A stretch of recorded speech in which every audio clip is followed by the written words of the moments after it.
Bonjour, Vincent Cholamer, coach, médecin. J'ai le plaisir de recevoir aujourd'hui sur ma chaîne YouTube Carole Vivier. Bonjour Carole. Bonjour Vincent, comment ça va? Très bien. Merci d'avoir accepté cette invitation.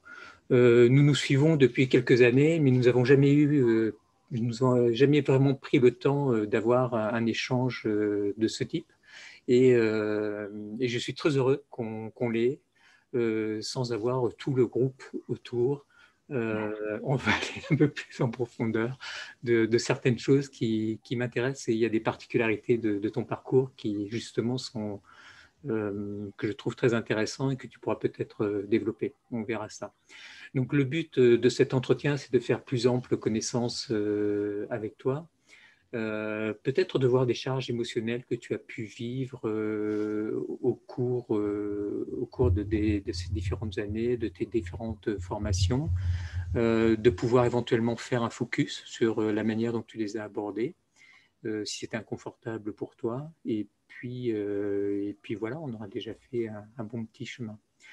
Je vais te présenter. Alors, tu as dit que tu étais toujours attiré par un merveilleux animal qui est le cheval. Ah oui, ah oui, vraiment, en prenant de l'âge, avec le recul, quand justement on fait un petit peu retour sur le passé, c'est vraiment un animal qui a toujours fait partie de ma vie, aussi loin que mes souvenirs peuvent remonter. Et je dirais même plus maintenant, c'est que au départ, je pensais voilà que Euh, je m'entourais de chevaux et que c'était mon choix et que c'était mes décisions. Et maintenant, j'aurais plus tendance à dire que le cheval m'a toujours accompagnée et que c'est plutôt lui qui m'a guidée D'accord. et que c'est lui qui m'a permis d'arriver là où j'en suis aujourd'hui. D'accord. En fait, c'est un compagnon et un guide. Oui, c'est un compagnon, un partenaire et un guide. Oui, D'accord. un Ok. merveilleux guide. Euh, D'ailleurs, je crois que tu es enseignante équestre, tu es éthologue, Oui, éleveuse. oui. Euh, et tu dis que ça t'a permis de mieux comprendre le cheval et de mieux te comprendre et aussi de mieux comprendre l'humain.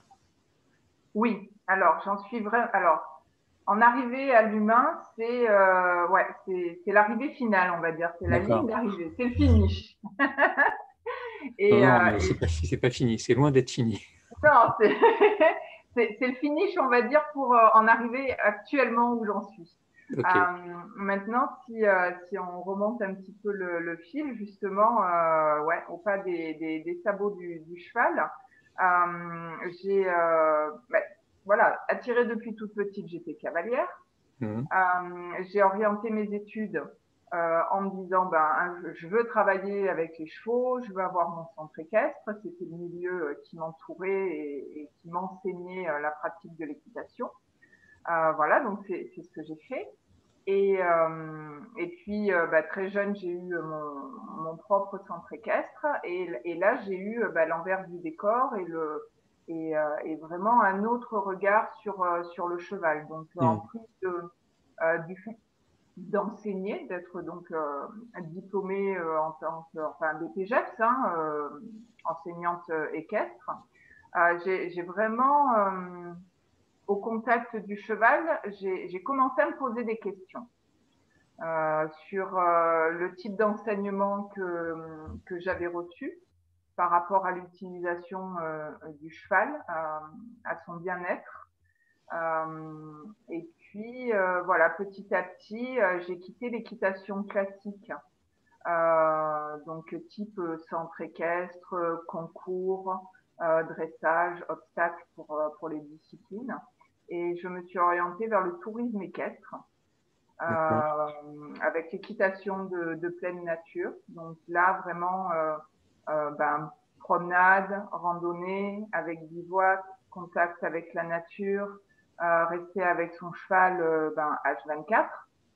partir plusieurs jours. Voilà, ça c'était enfin à la journée ou plusieurs jours.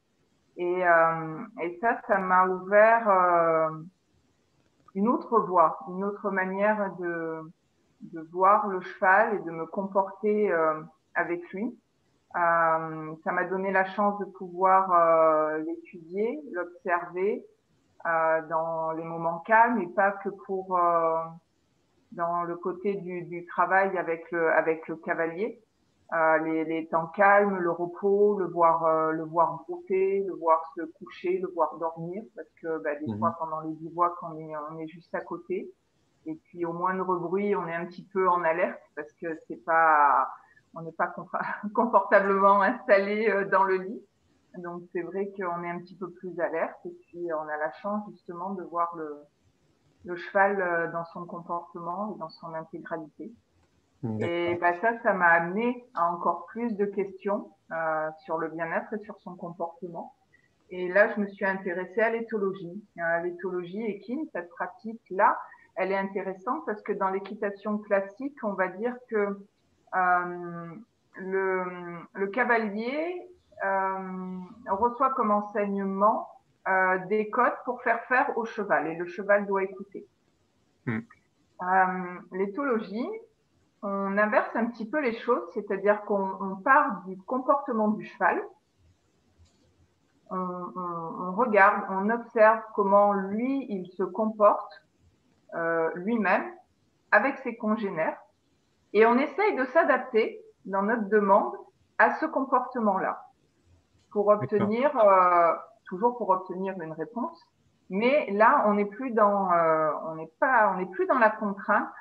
On est dans un rapport, dans un dialogue avec le cheval qui passe vraiment par la compréhension du cheval. D'accord. Voilà.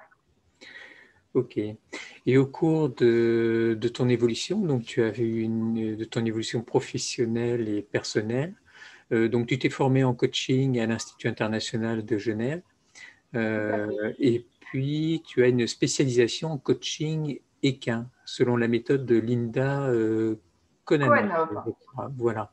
Linda Kohanov, oui, c'est ça. Et puis, tu as fait aussi une formation, je crois encore, à ICI. Tu es praticienne clean. Oui. Pour l'accompagnement l'accompagnement des blocages émotionnels. Voilà. Voilà, tout à fait. Et ça, en fait, c'est devenu une suite logique. C'est-à-dire qu'à partir du moment où j'ai regardé le cheval autrement, je me suis aperçue de son véritable comportement. Un cheval qui a très bien compris ce qu'on lui demande. Pourquoi? Ça a vraiment été le déclencheur. Pourquoi est-ce que il veut bien faire un exercice, donner quelque chose ou suivre quelqu'un avec une personne, et la même chose demandée par une autre personne, et là on n'a pas du tout le même résultat. Pourtant le cheval connaît l'exercice, il a les capacités, ça a été demandé de la même manière, mais on n'a pas le même résultat. Et ça a été vraiment la grande question. Et ça a vraiment été le déclencheur. Et c'est à partir de là où je me suis dit, mais peut-être que ça vient pas du cheval. Peut-être que ça vient de l'humain. Et là, là, tout s'est mis en place. Les pièces du puzzle, ont pris une autre image. Ça s'est emboîté. Et oui, effectivement, donc je me suis formée au coaching, dans l'accompagnement de l'humain. Et puis j'ai fait donc cette spécialisation en coaching équin, et donc c'est l'accompagnement de l'humain par l'intermédiaire du cheval, c'est-à-dire que le cheval va être le guide, va être le miroir du comportement de l'humain qui va travailler avec lui. Et là, c'est plus le cheval qui travaille, c'est l'humain qui va travailler avec le cheval. Et c'est le cheval qui va devenir le révélateur du comportement. D'accord. Et du coup, ça va permettre vraiment de déclencher chez la personne une prise de conscience des fois, la manière de se comporter peut être évidente, c'est-à-dire une personne n'arrive pas à faire l'exercice demandé et de suite elle s'énerve et elle va dire non, non, mais moi quand je n'y arrive pas, je m'énerve.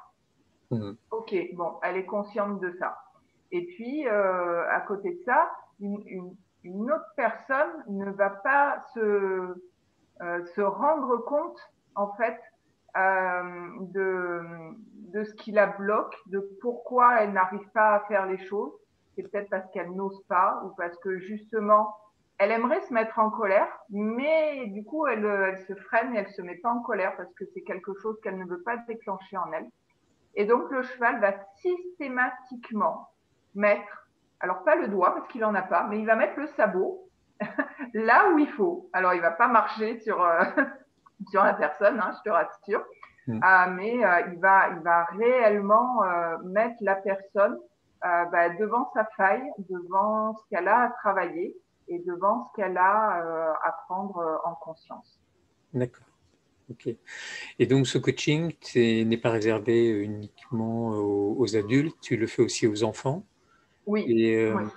Je d'accord. travaille avec toutes les personnes qui veulent le faire, les adultes, les enfants, en individuel ou en groupe aussi, c'est possible. Et Euh, pour les couples, par exemple, pour les d'accord. rapports de couple, c'est très intéressant. Et pour les problèmes familiaux aussi, des fois, les rapports sont un peu compliqués Mhm. selon les phases enfants, on va dire les relations parents-enfants. Donc, avec l'intermédiaire du cheval, c'est vraiment très intéressant.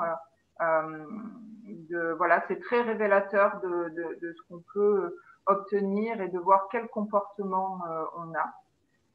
Et puis aussi pour des groupes qui ont besoin de se connaître, comme par exemple, voilà, pour des entreprises qui un groupe de travail qui est tout neuf, qui doit faire connaissance, ou alors qui a du mal justement à s'organiser parce qu'il y a des blocages entre les personnes qui ont du mal à s'organiser.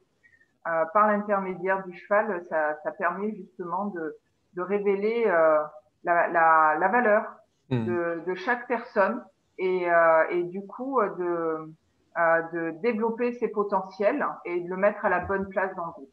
D'accord.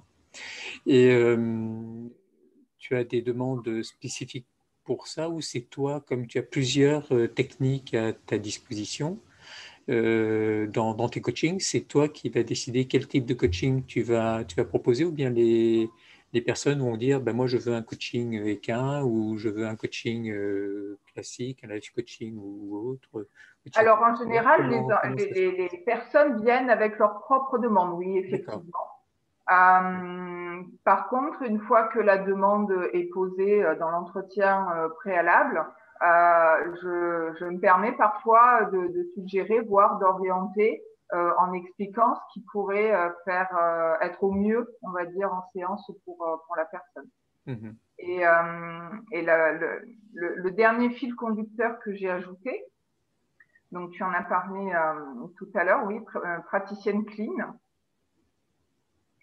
Donc au niveau de la gestion des émotions. Et c'est vrai que le cheval étant révélateur du comportement, il y a souvent beaucoup d'émotions qui ressortent à ce moment-là avec les prises de conscience. Et Mhm. la méthode clean permet de libérer ces émotions, de les comprendre, mais voilà, surtout de les libérer, de les fluidifier de manière à ce que ça ne soit pas quelque chose de négatif qui puisse bloquer ou assaillir la personne et en fait l'empêcher de s'épanouir complètement. Donc D'accord. vraiment la méthode clean, c'est soit je peux l'utiliser uniquement pour ça. Des Mhm. fois j'ai des demandes, par exemple pour une phobie. Voilà. Bon, ça, les phobies, c'est clair que je vais traiter directement avec la méthode clean parce que le résultat est, j'ai pas d'autres termes, hein, mais c'est magique. On vient avec sa phobie, sa peur, et puis on repart en rigolant, en disant ah ben non, finalement, c'est plus moi, ça ne m'appartient pas, ça ne m'appartient plus, et voilà. Et dans des coachings ou dans un coaching équin, oui, je peux utiliser par petites doses quand je vois une émotion qui arrive pendant l'accompagnement, je peux utiliser Clean puisque souvent c'est très rapide. Donc, un passage de 3 minutes permet de libérer complètement une émotion. Du coup, dans une même séance, tu peux associer différentes techniques. Du coup, si tu as dans un coaching équin, tu peux très bien introduire une part de technique clean ou une part de coaching pour réorienter les choses. Du coup, en fait, ce n'est pas quelque chose de figé, c'est tu passes d'un concept à l'autre, en fait. Ah, tout à fait. Et c'est ça que je trouve vraiment génial et qui me ravit dans ce que je fais. C'est que je ne sais jamais ce que je vais faire. Il n'y a rien de programmé. La seule chose qui est programmée, c'est le rendez-vous avec la personne, c'est tout. Et après, je me laisse guider et je m'adapte en fonction des besoins de la personne. Okay.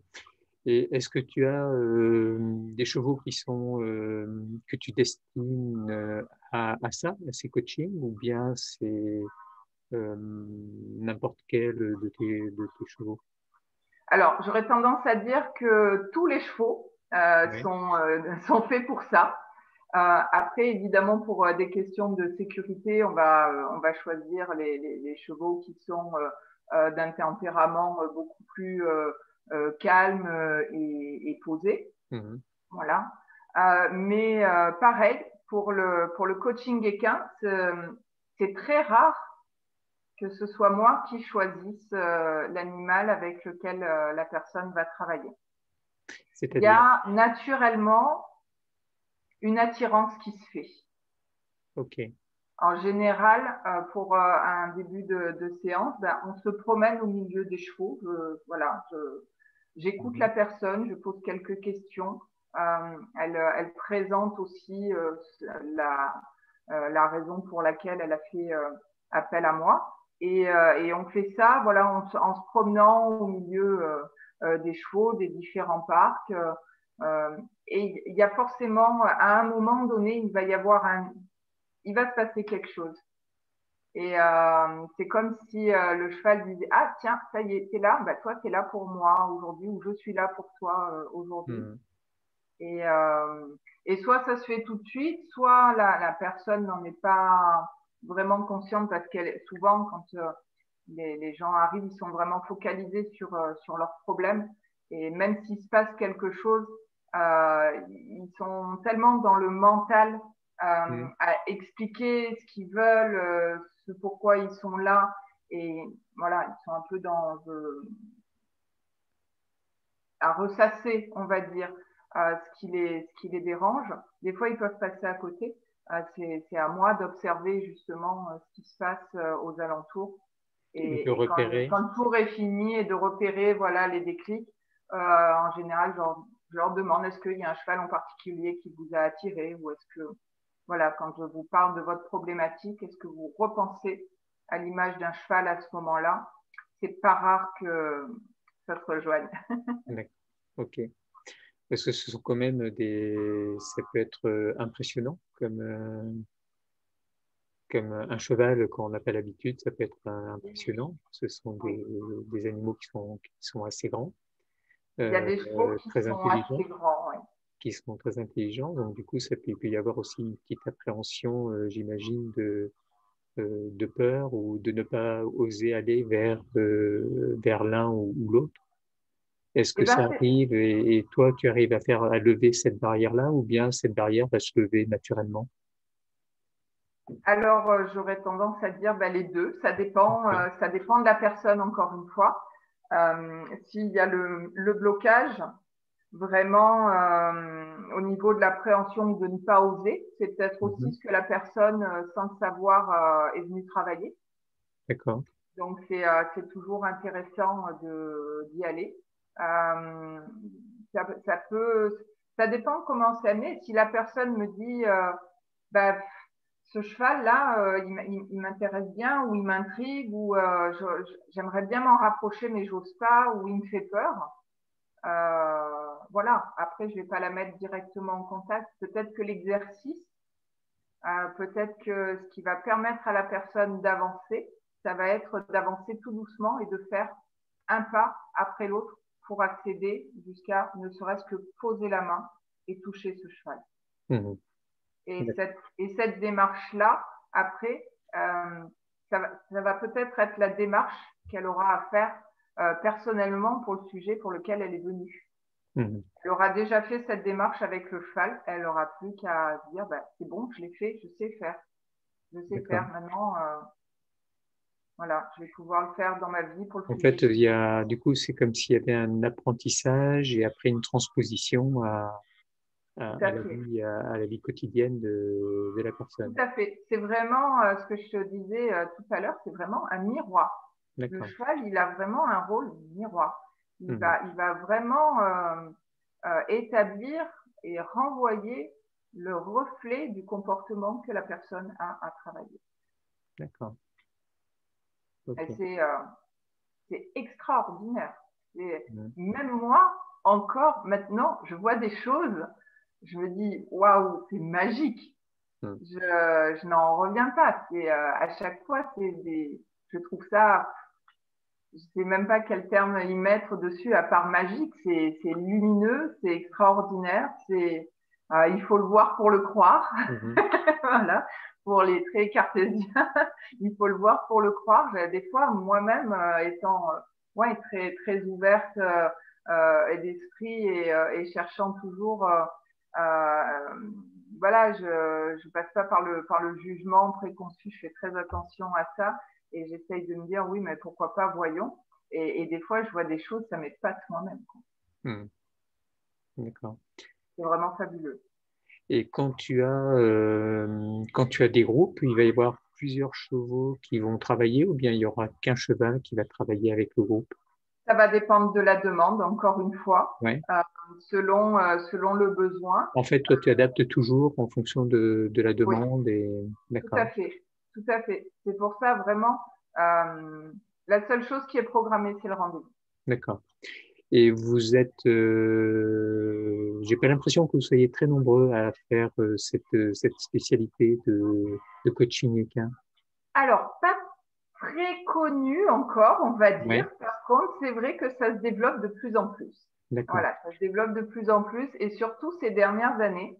Moi, je vois par exemple quand j'ai voulu faire cette spécialité et que je me suis renseignée, j'ai eu vraiment beaucoup de mal. Je n'ai pas trouvé de centre de formation. Mhm, Et c'était il y a donc 4-5 ans en arrière. Hein. mhm, Donc, c'est pour ça que je suis passée par le coaching pur. Et voilà, en m'inscrivant à l'ICI et en suivant cette formation, on va dire, de base. Et ça m'a permis de continuer à me renseigner sur le coaching équin. Et c'est vrai que c'est une méthode qui vient des États-Unis. Hein. Voilà, on va dire, tout le monde connaît le film avec, alors je crois que c'est Redford, c'est ça, l'homme qui oui, murmurait à l'oreille des chevaux. c'est ça. Voilà, c'est la base. C'est la base. C'est les grands mouvements comme ça de l'éthologie. Et après, alors bizarrement, entre guillemets, bizarrement, il y a eu un mouvement d'éthologie voilà, qui s'est développé aux États-Unis. Et après, derrière, justement, avec ce même cheminement, on en est arrivé à l'humain en s'adaptant et en changeant notre vision des choses sur le comportement du cheval. Bah, ça permet aussi de voir ce côté révélateur du cheval. Et donc, c'est vrai que moi, la méthode de Linda Kohanov m'intéressait fortement, mais bon, je ne pouvais pas matériellement partir 2 ans aux États-Unis pour me former avec elle. Déjà, il y avait la barrière de la langue pour moi. Et puis, je pouvais pas laisser tous mes chevaux comme ça pendant 2 ans. Voilà. Et puis, financièrement, c'était pas possible non plus. Mhm, Donc, j'ai fini par trouver quelqu'un voilà, qui s'est formé avec elle, voilà, et puis qui proposait ce type de coaching, ce type d'accompagnement. Voilà, et j'ai pris contact avec cette dame en lui disant, ben voilà, Je suis coach et j'aimerais bien me spécialiser et j'aimerais bien que vous m'accompagniez dans cette spécialité. Et le chemin, il a été de passer par moi, c'est-à-dire que pour se former à la méthode, et comme pour le coaching, hein, quand on a mis le doigt dans l'engrenage, au départ, on n'était peut-être pas conscient de ce qui allait nous arriver, mais le premier qui travaille, c'est nous. Voilà, le premier qui doit faire les prises de conscience, c'est nous. Et le premier qui doit travailler sur lui-même, s'améliorer, se comprendre, savoir se rapprocher de qui il est et surtout comprendre pourquoi il fait les choses et pourquoi il est comme ça, c'est le coach lui-même, quoi. Voilà. Tant qu'on passe pas par par ce chemin-là, on peut pas accompagner les autres. Voilà. Si on n'a pas nous-mêmes parcouru ce chemin-là. C'est un chemin un peu obligatoire pour si effectivement on travaille dans l'accompagnement, c'est un peu le chemin obligatoire. On doit y passer. Ouais. Et oui. De manière plus ou moins facile, mais on doit y passer. Oui, mais plus ou moins facile. Chacun a son rythme. Chacun a son rythme, chacun selon ses besoins, chacun selon sa voie. Et c'est ça qui est bien. C'est ça qui est bien. Complètement. Et j'imagine que d'avoir des chevaux génère une organisation qui doit être peut-être très peu de failles. Tu m'as dit tout à l'heure que tu avais un peu plus chargé les jours précédents pour pouvoir être aujourd'hui avec moi. Oui. Du coup, comment tu répartis tes différentes activités? Parce que j'imagine que tu as une activité où il faut s'occuper des chevaux, il y a quelque chose de très matériel à réaliser. Et puis à côté, tu as tes activités de coaching et de coaching équin et puis la méthode clean. Du coup, comment tu arrives est-ce que tu réserves des jours ou bien c'est tous les jours j'imagine que les chevaux ont besoin tous les jours qu'on s'occupe d'eux. Donc, la priorité, elle est donnée aux chevaux, bien évidemment. Donc, il y a des plages horaires tous les jours qui leur sont consacrées pour les soins, pour la distribution de l'alimentation, pour prendre soin d'eux, les litières, les sortir, voir si tout le monde va bien. Donc, il y a des créneaux vraiment qui sont dégagés chaque jour pour eux. Voilà, tous les matins, c'est pour eux, jusqu'à ce que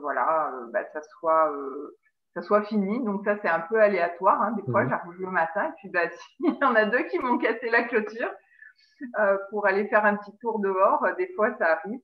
Et il faut aussi gérer le côté matériel, on va dire, réparer la clôture. Et puis, si j'avais décidé de finir à 11h, à 11h, si c'est pas fini, c'est pas fini. Voilà.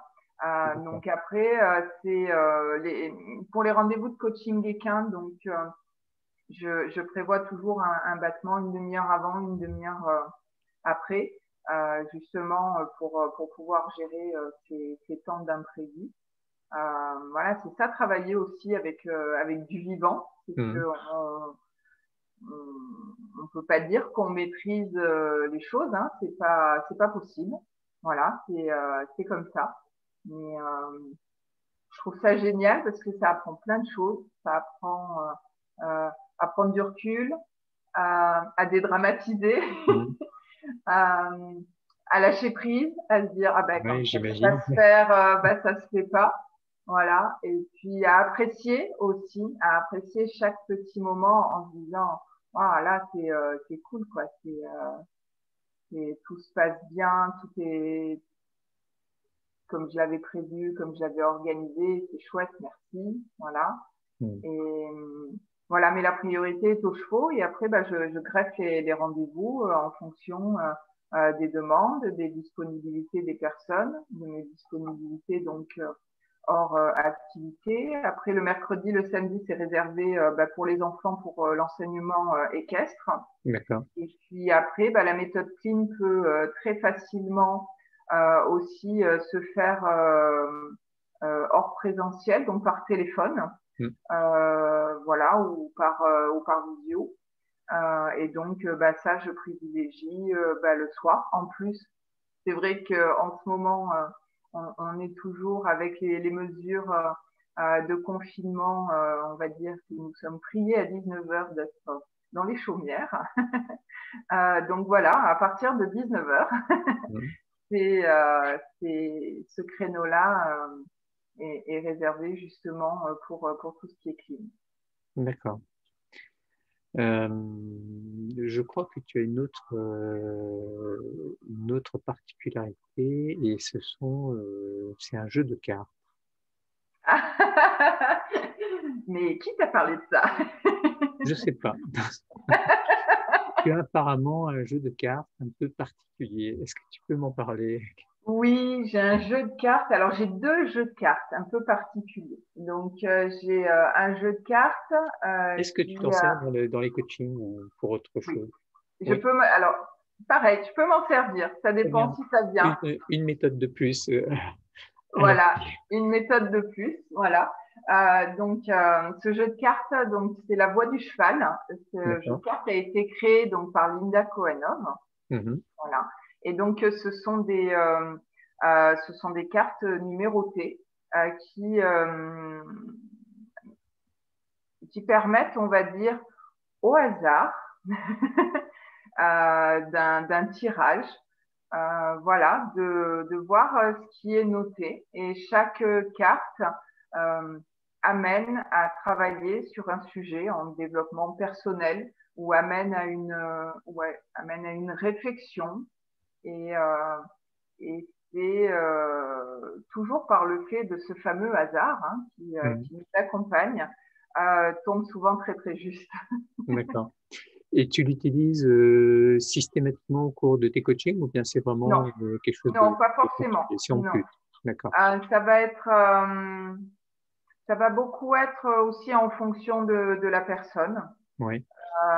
Voilà. Pour les personnes qui restent très cartésiennes, par exemple, c'est pas quelque chose que je vais utiliser. Et au contraire, pour les enfants, du coup, c'est très ludique. C'est quelque chose que je vais pratiquement utiliser à chaque fois. Alors, parler beaucoup plus. Il y a le dessin, voilà, il y a un gros travail de l'imaginaire, puisque ces cartes vont juste émettre une idée, en fait, et après, c'est ouvert, justement, libre cours à l'imagination et au bon vouloir de la discussion de la personne. D'accord. Donc, en fait, sur la carte, tu as une image. Oui. Et puis, tu as aussi un petit… Si tu permets, c'est jamais bien loin de moi, mais je vais prendre le jeu de cartes si tu veux. Vas-y.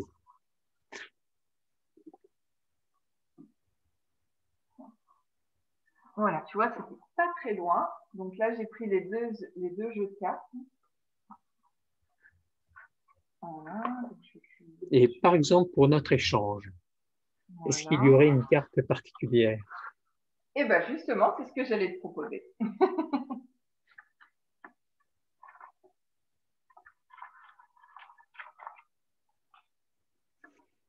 Voilà. Donc, je sens que ça va plaire à Nicolas. Voilà, donc tu vois, je te montre les D'accord. Les ok. Voilà, par exemple, là. Donc là, j'ai une image avec un numéro. Ok.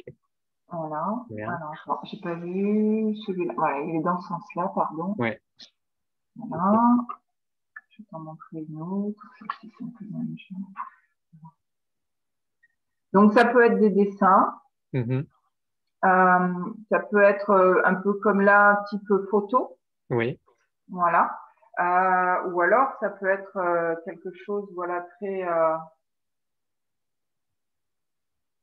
par exemple, comme celle-ci. D'accord. Qui permet vraiment de laisser libre cours à l'imagination. À l'imagination, et à ce que veut faire la personne. Eh bien, je sais pas, ce que je peux faire, c'est que je peux te proposer de faire un essai, par exemple. Allons-y. Allez, donc je vais te laisser choisir un numéro, donc entre 1 et 40 inclus, en pensant à une thématique ou quelque chose qui te tient à cœur?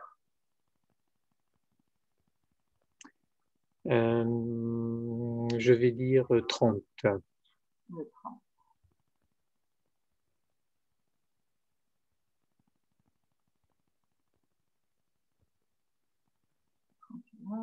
Ah, c'est prêt. 32. Voici ta carte. Alors, je vais essayer de te la rapprocher. D'accord, ok. Tu la vois bien? Je la vois, oui. Voilà. Est-ce qu'elle t'inspire déjà? Elle m'inspire, oui. Ça peut être très imaginaire. Il y a effectivement la tête d'un cheval, mais il y a beaucoup de choses qui peuvent venir. Oui, et qu'est-ce qui te vient à toi? Ce qui me vient, c'est la liberté. Là. La Il n'y a liberté. rien de contraint, c'est la liberté. Il y a effectivement l'image d'une tête de cheval, mais tout est libre, tout est dans le vent. On a l'impression que c'est très aérien Oui, et rempli de liberté. oui, effectivement, il y a du mouvement dans cette carte. Ah, alors je suis désolée pour le petit fond sonore là. C'est mon téléphone fixe. On va le laisser finir de faire sa petite sonnerie. Et dès qu'il voudra bien s'arrêter, je vais pouvoir te lire l'intitulé de la carte. Donc, cette carte-là que tu as tirée, numéro 30, son intitulé, c'est Intuition. Perception non rationnelle, subtil conscient du corps, oh là, je le reprends, intersubjectivité. Très bien. Est-ce que ça te parle? Ça me parle, ça me va. Oui, ça te va? Oui. Est-ce que par hasard, ça serait en rapport avec la thématique ou avec ce qui te tient à cœur en ce moment que tu as En ce moment, oui, ce sont des choses qui me tiennent à cœur. Ouais, L'intuition, la subjectivité, l'intersubjectivité, oui, ça me tient à cœur. La liberté, le côté aérien et le mouvement, ça me tient beaucoup à cœur. d'accord. Donc la description de la carte, c'est un cheval d'une couleur différente émerge de la brume, portant la sagesse d'une source mystérieuse. Bon, ben, ça me parle aussi. Alors, voilà, tu vois, c'est très étonnant en fait. Euh, un simple tirage de cartes, une simple image où au départ, tu mets toi, tes idées, ce qui te concerne, ce que tu vois toi. Euh, moi, si j'avais tiré cette carte-là, ou si tu m'avais dit qu'est-ce que tu vois toi dans cette carte, j'aurais pas utilisé les mêmes mots, j'aurais pas eu la même sensation. Donc c'est vraiment quelque chose qui est propre à la personne, oui, à chacun Et tu vois, à l'interprétation. et la description en brume, c'est très marrant parce que hier, j'étais en train d'élaborer éventuellement un texte de présentation et j'étais en train d'imaginer une barque dans la brume, sortant de la brume. Tu vois, et qui était imaginé, c'était les gens, en fait, qui sont dans la brume, qui sont un peu perdus et qui sortent de la brume et que tu accompagnes vers le rivage. Donc, c'est marrant, ce côté. Voilà. Bah, tu vois, c'est ça le tirage de cartes en coaching EK. C'est ça, voilà. C'est pas, du coup, on a adapté. C'est pas la barque qui sort de la brume, c'est ce cheval d'une couleur différente qui émerge de la brume et qui te parle de la sagesse d'une source mystérieuse. Voilà, qui est l'intuition. Alors, le cadeau de cette carte, c'est donc l'intuition ne nous relie pas seulement à une conscience plus profonde, plus expressive, elle nous rappelle aussi que l'univers est constitué d'un treillis de relations. D'accord. Voilà. Et le défi, ah oui, il y a un défi. Donc, le défi, c'est ce que tu as travaillé donc, dans cette carte. Lorsque nous acceptons le cadeau d'une conscience élargie, nous devons surveiller notre ombre et ne pas oublier pardon, il faut que je tourne la page, notre nature humaine. Quand l'ego s'attribue le mérite de la perception extrasensorielle, il enfle et il devient dangereux. Ok, bien. Voilà. Eh bien, merci. Ça faisait un moment que j'avais envie de te parler de ce tarot de cartes. Oui, Ouais. il est intéressant. Après, voilà, ça, si tu veux, ça serait une entrée en matière. Mm. Le sujet n'est pas de te faire parler après là-dessus, mais là, on a juste l'entrée en matière. Et rien qu'avec ça, je crois qu'il y a matière à discuter et à avancer pour toi et à poser des choses. Et voilà, après, hors interview, si tu veux, c'est avec plaisir que l'on peut poursuivre. Ok, on verra ça. Est-ce que tu as bénéficié d'influence ou de rencontres pour te permettre cette évolution que tu as eue? Parce que là, tu as différentes techniques. Tu as des techniques de coaching, des techniques pour diminuer l'anxiété, les émotions inconfortables, Ouais, les charges et émotionnelles. puis ces techniques de cartes qui ne sont, je dirais que pour quelqu'un de cartésien, ça peut être un peu compliqué. Et du coup, est-ce que tu as eu une influence ou tu as été, ou c'est parce que tu as été naturellement attiré par ça? Alors, moi, oui, moi, je suis naturellement attirée par ça. Euh, on va dire que j'aurais une légère tendance à dire que je suis un peu perchée, mais j'aime bien être dans les arbres, donc il n'y a pas de problème. Je trouve qu'on a une très jolie vue quand on est en haut. Donc oui, je pense que je dois pouvoir faire partie des gens qui sont un petit peu perchés. Voilà.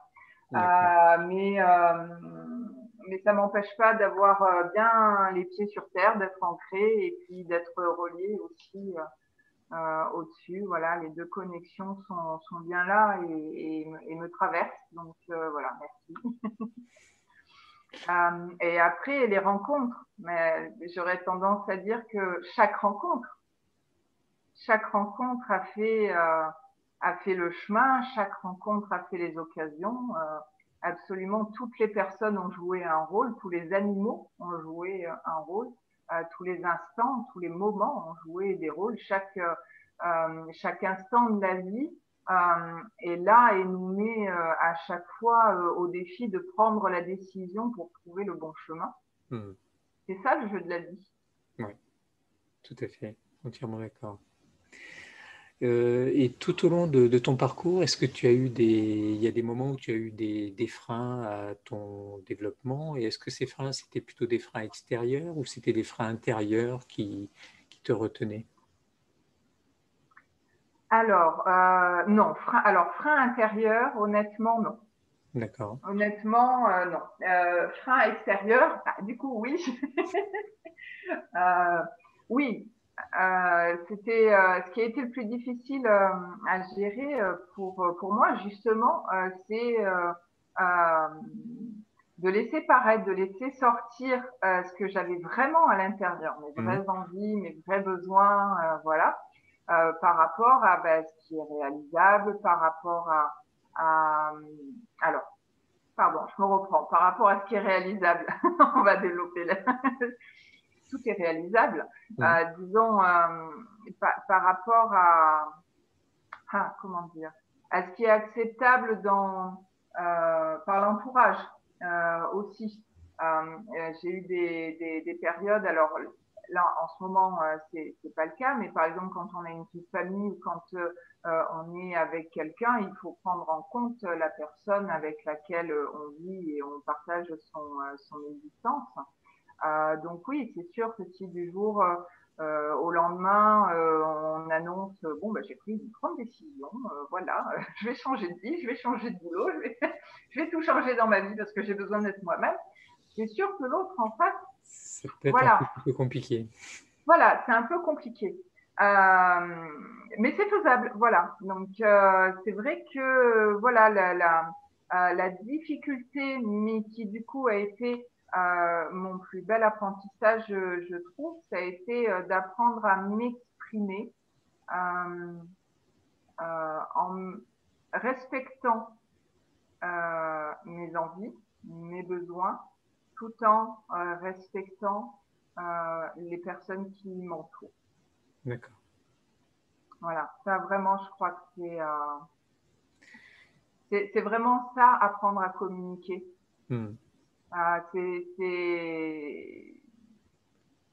C'est le juste équilibre entre soi et l'autre avec lequel on communique. Mais l'autre, quelle que soit la personne, hein, je ne parle pas forcément, enfin dans chaque interaction en fait, dans chaque interaction avec un autre humain, voire avec un autre animal, c'est ça, c'est se respecter et respecter l'autre. D'accord. Je crois que c'est vraiment ça la source d'une bonne communication. Et ces difficultés donc extérieures que tu as pu avoir, est-ce qu'ils ont été chez toi générateurs d'émotions inconfortables, de stress, parce que peut-être que tu avais peur de ne pas pouvoir y arriver, et est-ce que tu avais du coup à ta disposition des outils pour gérer ces stress? C'était peut-être les chevaux qui te permettaient de diminuer ton stress d'ailleurs. Alors oui, complètement. Les chevaux m'ont toujours accompagnée. Ça a toujours Hmm. été mes confidents aussi, mes partenaires et mes confidents. Donc c'est vrai que voilà, quand il y a quelque chose mais depuis toute petite, hein, quand il y a quelque chose qui ne va pas dans ma vie, mon premier réflexe, c'est d'aller exposer ça près d'un cheval, quoi, et de laisser sortir ce qui a besoin de sortir. Alors s'il y a besoin de câlin, de tendresse, bon ben voilà, je vais aller au contact. S'il y a besoin de sortir de l'émotionnel un peu intense, voilà, notamment de la tristesse, du chagrin, voilà, ben, aller pleurer dans une crinière, c'est très confortable. Hmm. Euh, et puis, ouais, il y a que la colère en fait, que auprès d'un cheval, c'est difficile à exprimer parce que dans la colère, il y a beaucoup de gestes d'énervement Hmm. et c'est vrai que en fait, il faut savoir l'exprimer à distance. Voilà. On peut pas faire exploser sa colère sur un cheval, parce que sinon ça va pas donner un résultat très agréable. Le Hmm. cheval va rapidement mettre de De la la distance. distance. Hmm. Voilà, il va rapidement mettre de la distance. Mais mettre de la distance pour un cheval, ça veut pas dire s'éloigner, ça veut pas dire juger, et ça veut pas dire bah tu m'as crié dessus, il est hors de question que tu m'adresses encore une fois la parole. Non, il va mettre de la distance en fait jusqu'à ce que cette colère s'évacue. Et petit à petit, voilà, quand la colère va s'évacuer, le cheval de lui-même va se, va se rapprocher. Et quand la colère va être apaisée, elle va laisser place à d'autres émotions. Et là, le cheval va être là pour justement être en soutien avec ces nouvelles émotions et il va permettre aussi ouais, d'évacuer cette colère-là. Et de les accueillir aussi. Oui, tout à fait. Hmm. Tout à fait. La connaissance de ces réactions aux émotions est un facteur important, semble-t-il. Est-ce que pour toi, c'est les alertes émotionnelles? euh, que représentent pour toi ces alertes émotionnelles qu'on peut avoir au quotidien? Est-ce que tu es à l'écoute en permanence d'alertes émotionnelles Le ou... plus possible. Ouais. Ah oui, le plus possible. Alors, les émotions, c'est le langage. Alors, oui, comment dire ça j'ai pas le terme exact. J'ai pas la combinaison. Je l'ai pas dans l'ordre. Les sensations corporelles que nous avons et qui créent les émotions, c'est le langage du corps. Voilà, ça y est, je l'ai dans le bon ordre. Très bien. C'est-à-dire que quand on est dans une émotion, on la nomme, mais si on est vraiment à l'écoute de cette émotion, elle en dit beaucoup. Et son langage, passe par le corps et toutes les sensations. Et ces sensations-là, elles vont être vraiment propres à chaque personne. On reste sur le sujet de la colère. Je vais prendre mon cas personnel. Quand je suis en colère, je sens vraiment une activité. Moi, ça monte dans le haut du corps.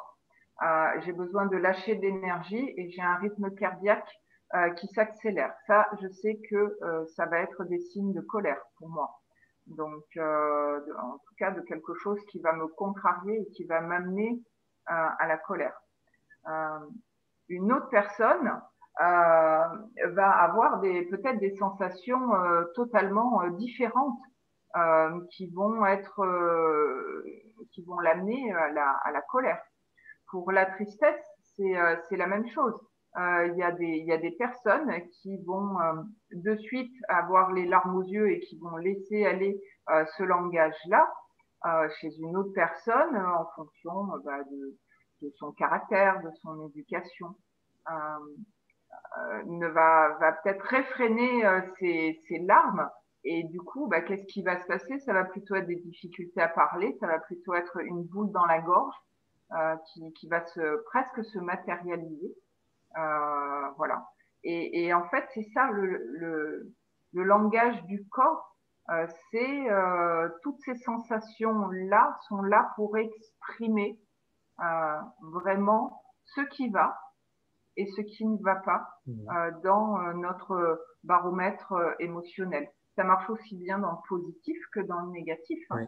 Là, c'est vrai que j'ai donné deux exemples de tristesse, colère, mais dans la joie, c'est exactement la même chose. La joie, chez certaines personnes, peut déclencher un rire incontrôlé ou alors des fourmillements qui vont faire qu'elle a besoin de bouger son corps. Un enfant, par exemple, qui naturellement répond au langage de son corps quand il a de la joie, peut sauter en l'air, peut se mettre à courir, peut se mettre à bondir sur place, peut rire, peut faire le foufou. Donc ça, c'est voilà, tout ça, c'est des sentiments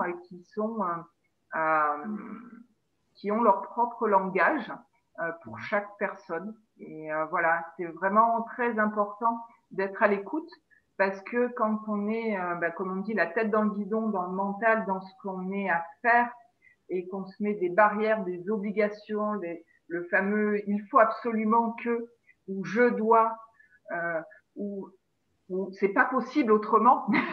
Ça aussi, ça c'est des phrases clés qui nous mettent dans des cadres ou dans des tunnels où on s'imagine qu'il n'y a pas d'autre porte, pas d'autre sortie, pas d'autre direction, pas de manière de faire demi-tour.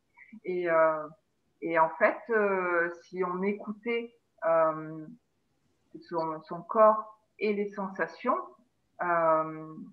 eh bien, on aurait des réponses beaucoup plus rapides qui nous disent mais non, là, attention, regarde, tu sens pas que tu as une trouille pas possible d'aller dans cette direction? Si tu as peur, c'est qu'il y a quelque chose qui te convient pas. Alors, tu as peur pourquoi? Tu as peur parce que tu n'oses pas, parce que tu as des croyances qui sont des freins, ça vient de ce que tu penses, ça vient de ce que tu as reçu comme éducation, ou ça vient parce que par rapport à ton caractère, tu n'oses pas. D'où vient cette crainte? Là est la vraie question. Mais pour se poser la vraie question de savoir où est cette crainte, il faut déjà reconnaître la crainte. Et pour reconnaître la crainte, il faut savoir ce que notre corps fait quand il est en mode je suis pas sûre de moi là, j'éprouve un petit peu de crainte là, j'ai pas trop envie d'aller dans cette direction. C'est sûr que si on agit en bon petit soldat en disant ouais, il faut que j'aille par là donc j'y vais, on verra bien ce qui se passe. Oui, ok, c'est une expérience hein, aussi, il n'y a pas de souci. Mais voilà, il y a des manières un petit peu plus douces de prendre soin de soi et de savoir ce qui est bon et dans quelle direction aller. D'accord. Est-ce que tu as un rituel on va Plein. dire, pardon?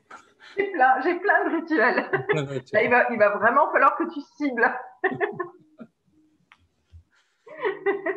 Est-ce que tu as un rituel que tu réalises tous les jours pour rester aligné ou pour démarrer, je sais pas, pour démarrer la journée ou pour te poser ou voilà, parce que j'imagine que tu as le travail avec les chevaux qui est de l'ordre du matériel, qu'on pourrait dire que c'est un rituel plutôt matériel, mais toi, est-ce que tu as un rituel pour pouvoir rester, rester aligné, rester connecté? Euh, je crois que si je devais définir en un seul terme, ça serait la positivité. D'accord. Voilà, toujours voir le bon côté des choses. Oui, ça commence dès le matin au réveil. Euh, j'ai euh, j'ai un imaginaire très fertile. Donc du coup, la visualisation, pour moi, ça fait vraiment partie de mon quotidien. Et c'est vrai que le réveil, quand le réveil sonne ou je me réveille, et à ce moment-là, c'est vrai qu'avant même d'ouvrir les yeux, euh, je visualise euh, une journée parfaite, une journée dans la joie, une journée qui se déroule comme comme j'en ai envie, avec des belles choses à accueillir, des belles rencontres, voilà, du positif. Un autre rituel aussi, c'est tout simple, c'est merci. Merci. Savoir prendre le temps de se poser et de dire merci, mais pas forcément merci à une personne au niveau euh, voilà, je suis bien élevée et je remercie la personne parce que je suis polie. Non, merci parce que déjà c'est une nouvelle journée et que je me réveille. Voilà. Merci merci pour ce que je reçois, merci pour ce que je vais rencontrer, merci pour ce que je rencontre. Ça peut être merci au détour d'un chemin, même pendant le travail. Voilà, par exemple, c'est pas rare que je suis en train de porter les seaux de grains le matin pour distribuer et, et j'entends un chant d'oiseau où je ralentis avec une fleur que je n'ai pas vue, mais je viens d'en respirer le parfum et du coup, hop, ça me sort justement de ce côté. Je suis en train de faire ça, ok, je suis concentrée, mais de voilà, de vraiment profiter pleinement et dans tous les sens, c'est-à-dire avec tous mes sens de chaque instant. Voilà.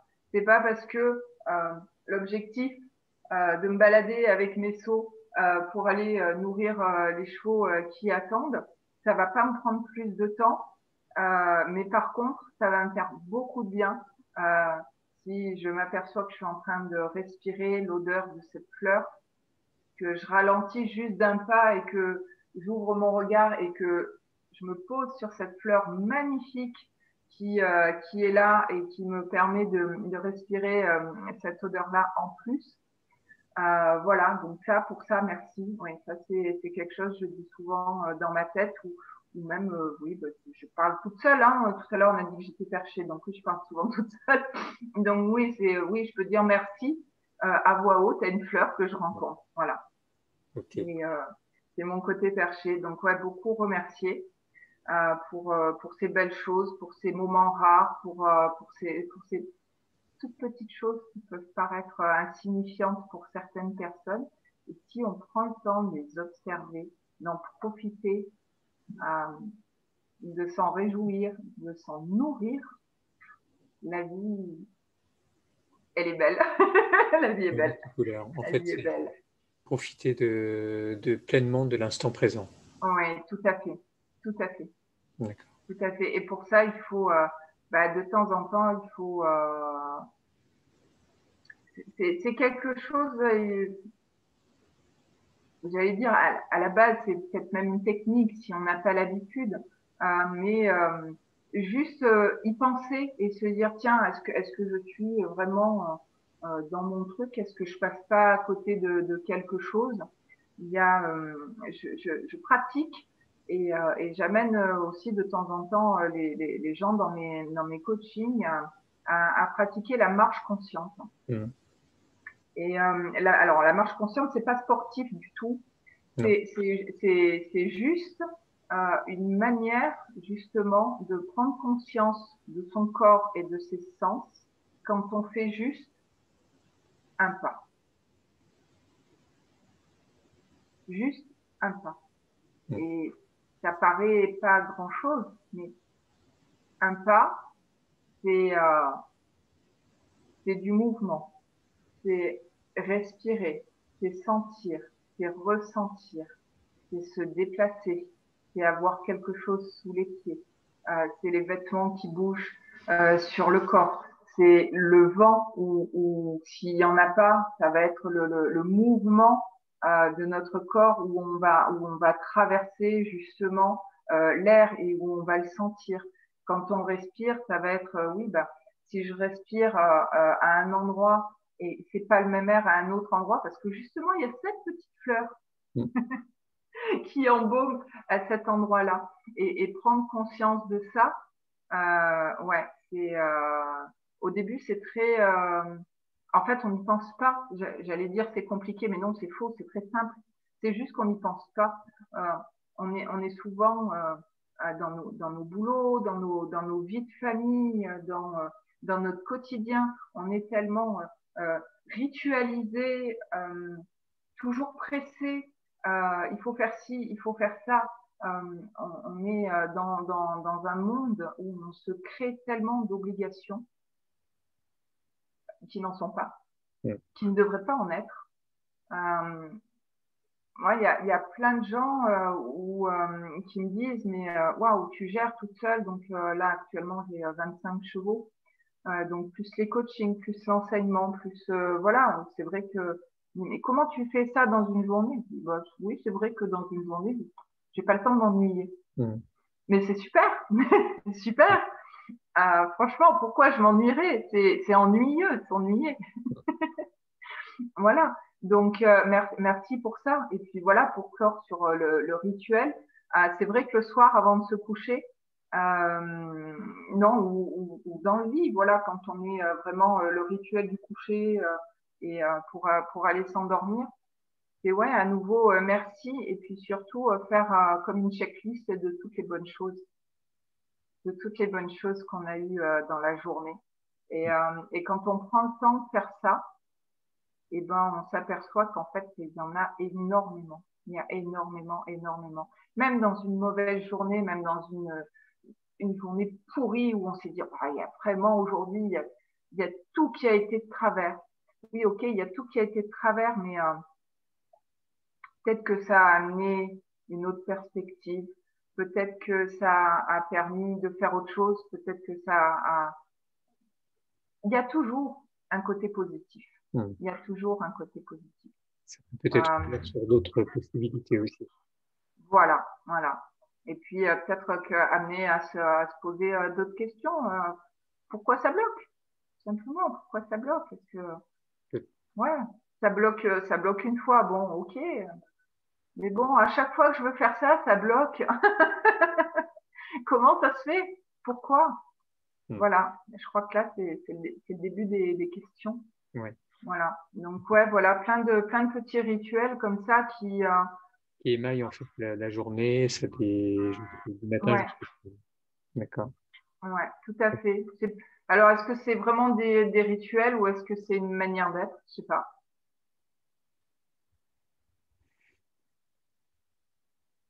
Moi, ça me convient en tout cas. Voilà, c'est comme ça. L'important, c'est que ça te convienne. Voilà, Certaines exactement. personnes vont peut-être parler plus de rituels et d'autres vont dire ben, c'est une manière d'être.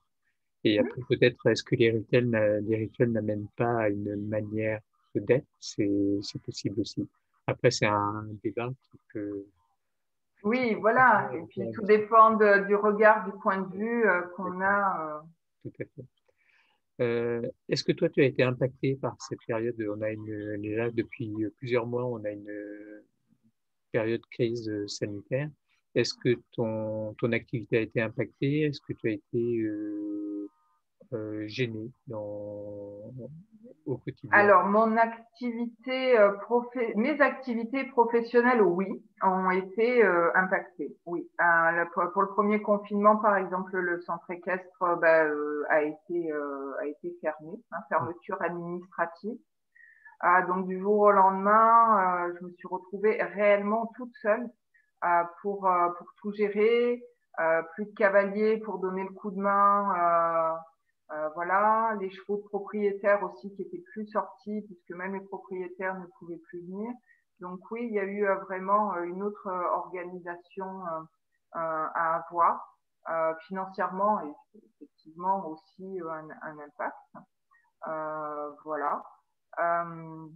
Après, je veux choquer personne, vraiment, vraiment. Alors si vraiment il y a des personnes qui sont en difficulté et qui le vivent mal, voilà, je vous demande pardon pour ce que je vais dire, mais honnêtement, le confinement, j'ai adoré. D'accord. J'ai adoré. Je suis désolée. Euh, voilà, si vous êtes en podcast, en train d'écouter, ne vous énervez pas. Ne coupez pas non plus. Non, non, écoute pas. Écoute pas. Allez jusqu'au bout de la vidéo de Vincent. Mais oui, j'ai adoré. Alors pourquoi j'ai adoré? Je vais quand même parce que justement, alors là où je suis, c'est vrai que je suis en milieu rural, hein, donc j'ai quand même la chance d'être dans un milieu privilégié. Mais là, je me suis retrouvée encore plus privilégiée, c'est-à-dire que je me suis retrouvée réellement au milieu du cocon de ce qui était important pour moi et de ce qui me plaisait. C'est-à-dire que j'étais entièrement seule avec mes chevaux. Il n'y avait plus aucune nuisance sonore, plus de voitures autour, plus d'entreprises, même si elles sont quand même à une certaine distance que je peux entendre, même si le bruit n'est pas si dérangeant que ça reste quand même. Beaucoup plus d'oiseaux, beaucoup plus de chants du coup que on peut entendre. Et puis du coup, c'est vrai que plus de temps aussi pour être avec mes compagnons chevaux. Je n'avais plus à donner des cours d'équitation, donc voilà, 2 fois par semaine. C'est pas que je n'aime pas mon travail d'enseignante, c'est que pour moi c'est pas déjà je considère pas ça comme un travail. Rien de ce que je fais. La notion de travail pour moi, il y a une notion d'obligation. Moi, j'ai des activités, j'ai des choses qui m'occupent, j'ai des choses qui me plaisent, j'ai des choses que je pratique. J'ai des choses que je fais avec plaisir, avec le cœur. Mais quand on me demande, j'ai pas l'impression de travailler, quoi. Pour moi, j'ai pas l'impression de travailler. Donc c'est vrai que le confinement, pardon, encore une fois, pardon, j'ai adoré. Voilà, j'ai adoré. J'ai adoré. Moi, c'est peut-être aussi mon côté perché, ce côté solitaire. Et puis, je le redis encore une fois, Et le retour à la nature aussi. Le retour, je suis dedans. C'est juste que là, c'était pleinement tout à moi. C'était le cadeau merveilleux, quoi. C'était rien que pour moi. C'était rien que pour moi. Mais oui, je comprends tout à fait les personnes qui ne vivent pas dans ce milieu. C'est sûr que quand on est à 5 voilà, dans un 3 pièces avec 2 chambres et qu'on n'a plus le droit de sortir et que voilà, et que la seule chose comme occupation, c'est mon Dieu, quelle horreur. Ça devient la télévision, les jeux vidéo mais c'est terrible. C'est terrible. Donc, je crois aussi que j'ai encore plus profité pleinement de ce dont je bénéficiais en étant consciente de toutes ces personnes pour qui le confinement a été vraiment terrible. C'est voilà, je vous assure, hein, c'est pas méchant, mais c'est juste que ouais, c'est ce que je disais tout à l'heure, il y a toujours un bon côté des choses. Et, je crois que profiter pleinement quand on se rend compte qu'on a une chance, un privilège, il faut pas passer à côté en se disant oh là là, ça peut paraître prétentieux, ou alors les gens vont penser que je me moque d'eux, ou alors je me mets en avant parce que moi j'ai la chance de ça et puis pas eux. C'est pas... Non, il faut accepter et savoir recevoir aussi les bienfaits, les choses qu'on peut bénéficier. Voilà, en étant conscient qu'il y a d'autres personnes qui n'en bénéficient pas, et pouvoir justement après redistribuer ce bonheur, cette joie. J'ai beaucoup partagé, par exemple, sur Facebook ces moments-là. J'ai partagé beaucoup de photos des chevaux. Je donnais beaucoup de nouvelles aux cavaliers qui voilà, des petits messages. J'ai des petits cavaliers qui s'inquiétaient, des parents qui m'envoyaient des messages en disant les poneys manquent beaucoup à mon fils ou à ma fille. Donc je donnais des nouvelles très régulièrement avec des photos en disant regardez, comme les poneys ne travaillent pas, du coup je les ai mis au pré, regardez comme ils sont beaux, regardez comme ils sont heureux, ils pensent à vous, ils seront en pleine forme quand on pourra se retrouver. Donc il faut aussi partager, il faut aussi pouvoir et savoir partager ce dont on bénéficie. Voilà. Mais oui, c'est vrai, j'étais vraiment privilégiée et j'ai vraiment beaucoup aimé ça et j'ai profité pleinement. Très bien. Le temps passe très vite. Oui.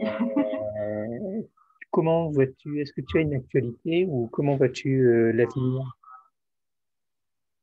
Au jour le Ou est-ce jour. que tu as un rêve pour aller plus loin?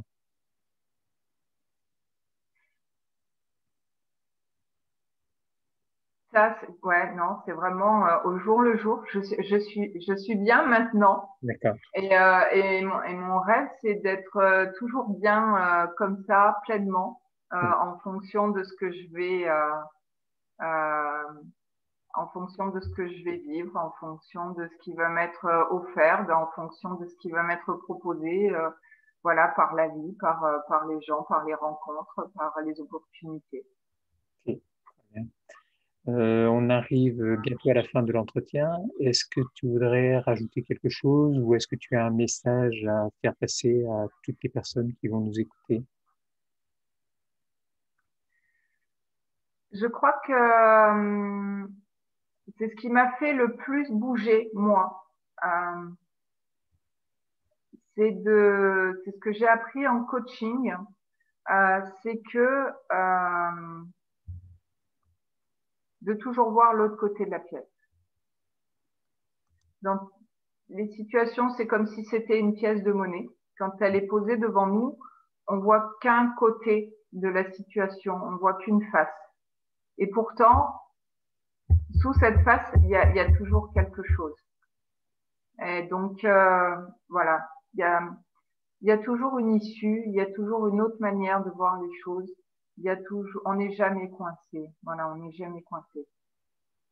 C'est ça, voilà. S'il y a un message que je peux essayer de transmettre, c'est que on n'est jamais coincé, il n'y a rien de figé.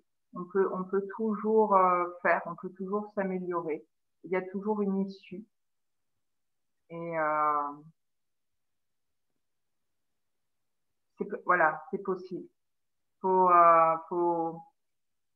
il faut juste prendre le temps de se poser, essayer de se dégager de toute la partie émotionnelle qui nous empêche de voir autrement, s'entourer, s'accompagner, se faire accompagner, pardon, parler, communiquer, voilà. Mais s'il y a une chose à ne pas faire, c'est se replier et baisser les bras. Non, il y a toujours, quelle que soit la situation, il y a toujours quelque chose à faire. Et encore une fois, voilà, il y a du positif dans chaque chose. Je suis consciente que des fois, c'est très dur à voir, c'est très dur à imaginer ou à se projeter quand la situation est très difficile, mais vraiment, il y a toujours quelque chose de positif dans une situation. Ok, très bien.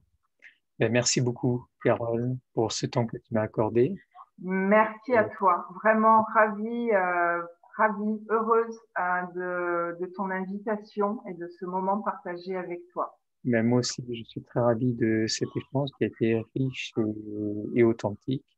Et j'espère qu'il apportera autant de richesse à ceux qui vont l'écouter. Je Merci pour l'espère ta aussi. disponibilité dans tes échanges. Merci pour ton invitation et merci pour tes initiatives d'interview aussi. Merci C'est un beaucoup. vrai plaisir. Passe une belle soirée. À très bientôt. Au revoir. Merci à toi aussi. Bonne soirée.